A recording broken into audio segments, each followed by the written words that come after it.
Thank you, Jane, and good afternoon, everyone. Thanks for joining us. As Jane rightly says, one of my main passions is outdoors, and that's what we're going to talk about this afternoon.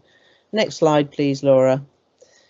The paper I sent to you, the research paper, was very good at giving a variety of examples across the United Kingdom and some international examples. And it makes a very strong case and gives us a very good foundation for outdoor learning in all sorts of places and with a lot of background research. And in particular, it provides really good evidence for vitamin G. You may not have heard that. That's vitamin green.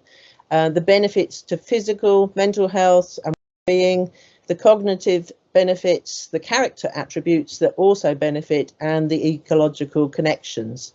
So I hope you've had a chance to read it through. But I want to start at the beginning because I'm a Rebellion Trust trainer, and Froebel, such a long time ago, gave us the principles of play and learning, and particularly play and learning outside. And when you compare his principles then with Forest School principles now, you can see that there is a great synergy. Some really powerful messages about the power of play as the foundation of learning and the importance of giving children with responsibility. That's how they learn. And the connection with the environment that we're hearing in so many different ways these days. The connection of learning about regulating yourself and how that happens through risky play, and the importance of children being capable, confident learners. In other words, outdoors is the ideal place for learning, and it also provides the natural resources for it. Next slide, please.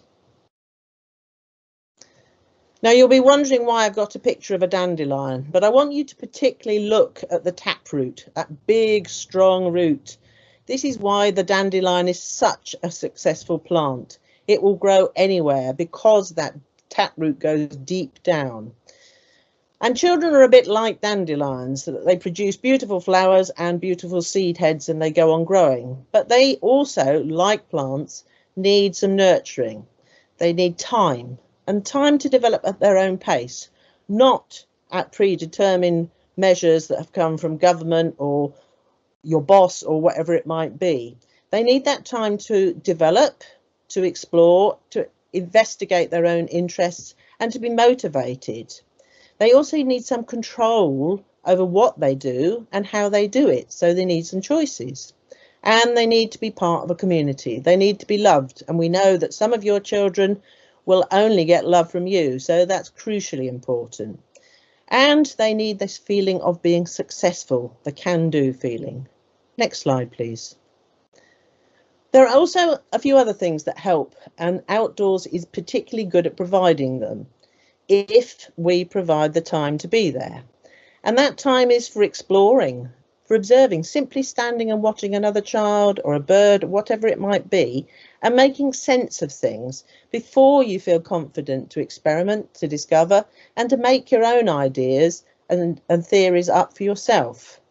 Children also need freedom from stress about getting cold, wet and dirty, but some of those things come from adults around them. I can certainly remember children who used to come in with so many layers they looked like Michelin men, they were rigid. But if they are released from that rigidity and they're given clothes that don't matter and are warm and waterproof, and it doesn't matter if they get dirty, then they can really enjoy and benefit from outdoors. That clothing and the equipment, the resources, need to be accessible to them. Not the things that you don't want them to have, they need to be higher up, but the things that they need access to need to be there so they can be independent, so they can have some control. But most of all, they need context and meaning.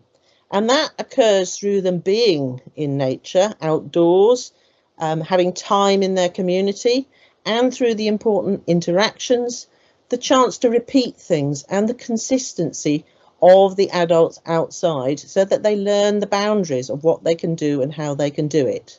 That's Froebel's freedom with responsibility.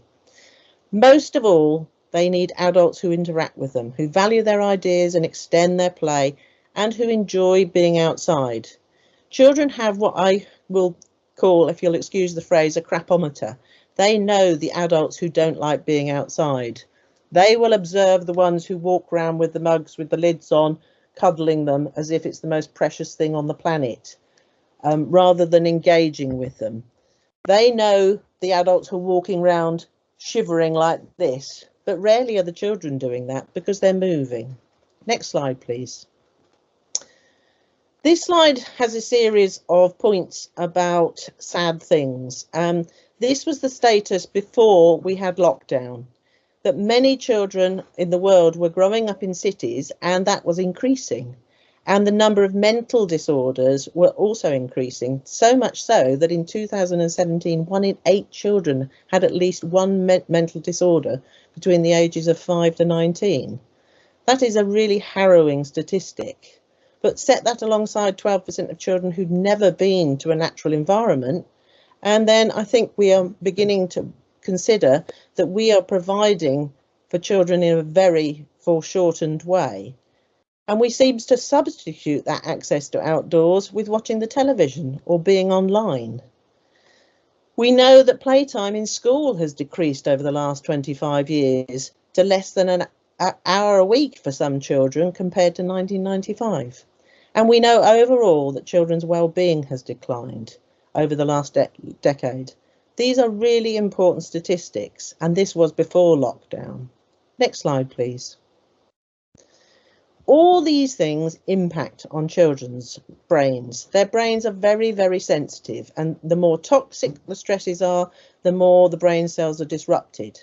And whilst we as teachers, as practitioners, can help modify behaviours, we can't rewire brains, particularly in those first 5 years. But we have a fellow in this. Nature can help us. It stimulates the brain. It excites learning. And it helps also to reduce the negative stress. It can give children the chance to self-regulate, to build their resilience, their self-confidence, and that can-do attitude. It boosts intelligence, and you will remember this from the research paper, and lower levels of difficult and aggressive behaviours, particularly in the most vulnerable children. It's about practical, hands-on learning that suits young children. And I always like the phrase HOMES, hands-on, open-ended, meaningful to children, engaging and interesting, and sensorial. If we give them those things, then they've got so much. Next slide, please. But why now?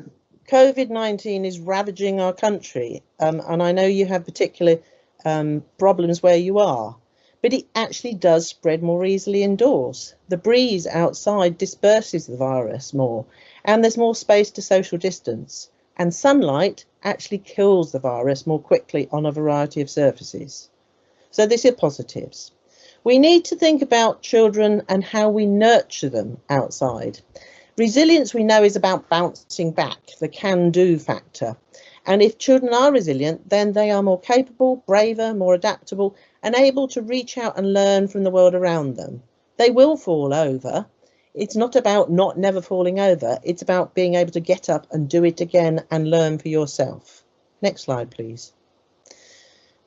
The paper you've been given stresses the effects of well-being in nature, not only on children, but on adults. So we need to remember that there is a game for us in this.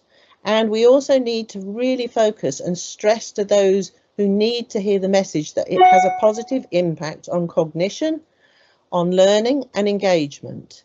And the children who need it most, those from vulnerable backgrounds, gain the most from being outside.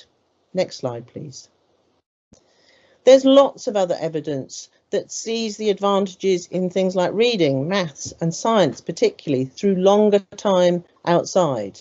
And the children who need it most, those with SEND, the minority ethnic groups, lower achievers and the poorer children are the ones who benefit most.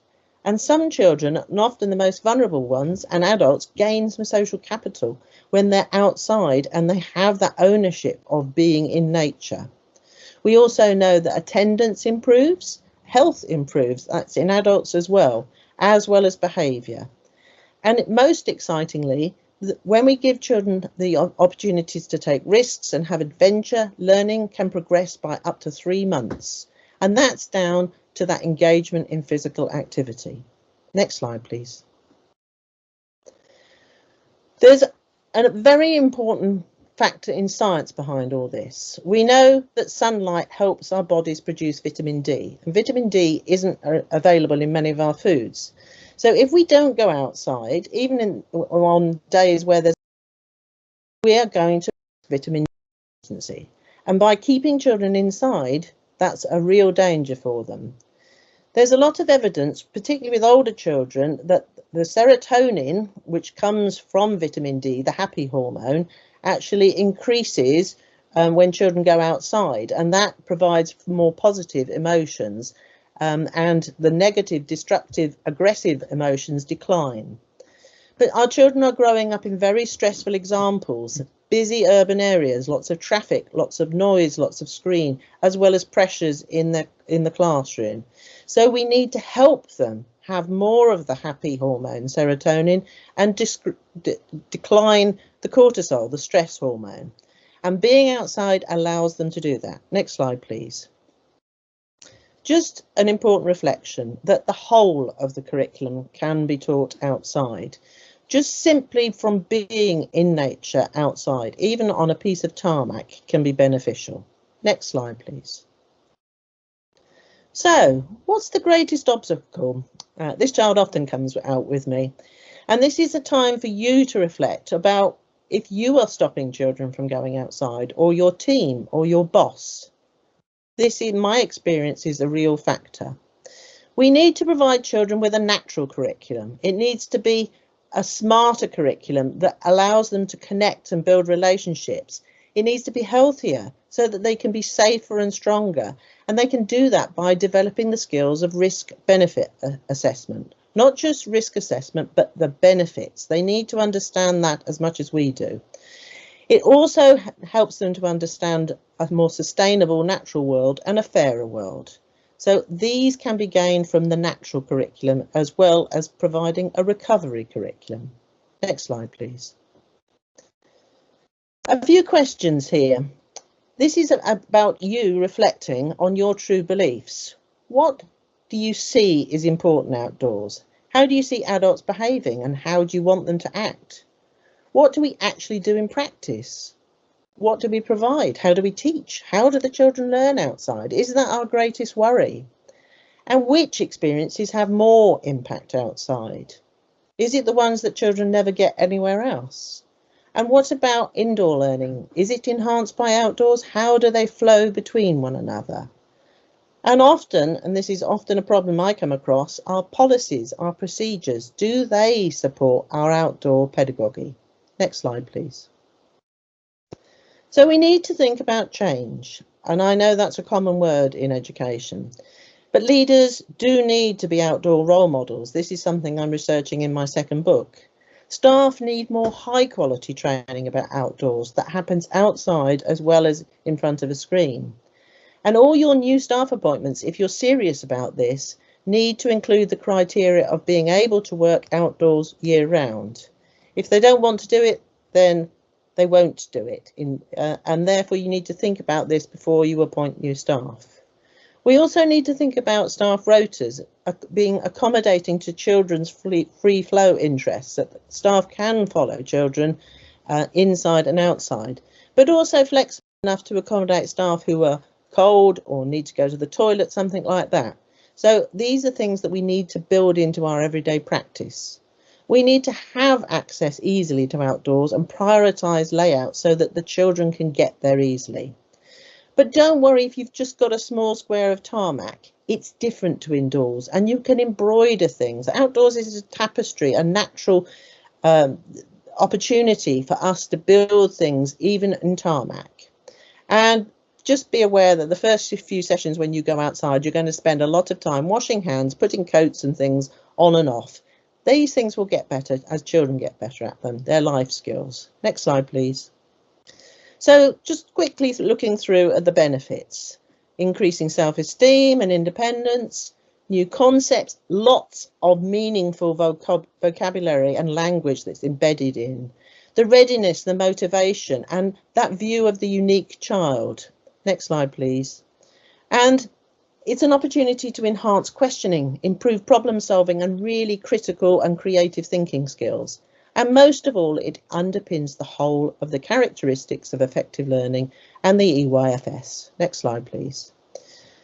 It promotes greater physical activity and the motor skills. All those pivot points that we need for writing come from being outside and the gross motor skills.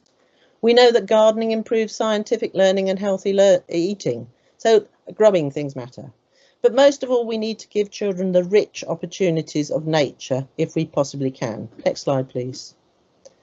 We need to follow their fascinations and interests. Some of them may be a little scary. Next slide, please. We need to let them explore and take risks and rise to challenges. They know what they can do. Even children with special educational needs, with a bit of extra supervision, can do these things. They will learn lots of life skills and they will problem solve as they go along. Next slide, please. They will learn to improve their focus, to discuss and to think critically and creatively with whatever they've got outside. Next slide. And most of all, they'll cooperate, negotiate and collaborate with adults and children. Next slide, please. An important thing is about taking the families with you. And here are some tips about doing this. Don't promise things you can't guarantee, but understand that families are coming from different starting points, and you need to come from where they are. Their child will help lead you and their families. Think about having an outdoor play policy. You don't have to, but it's a really useful thing. And avoid saying words like be careful. Lead by example and celebrate children's progress. And little by little, the families will join you. Next slide, please. This is about mindset. We need to see outdoors as a positive challenge. We need to see it as a way to learn and adapt, particularly under present circumstances, and to see the opportunities and benefits rather than the threats. We need to find ways to cope with it actively, thinking about layers of clothing, and see particularly the aspects of winter that we enjoy. So think about the positives, not the negatives. Next slide, please. Finally, finishing with some words from Froebel, where he likens the space that we give to plants and animals to grow, that we need to give to children without arbitrary interference in their growth. Because even then, in 1826, he knew that disturbing children and their development was harmful. Next slide, please.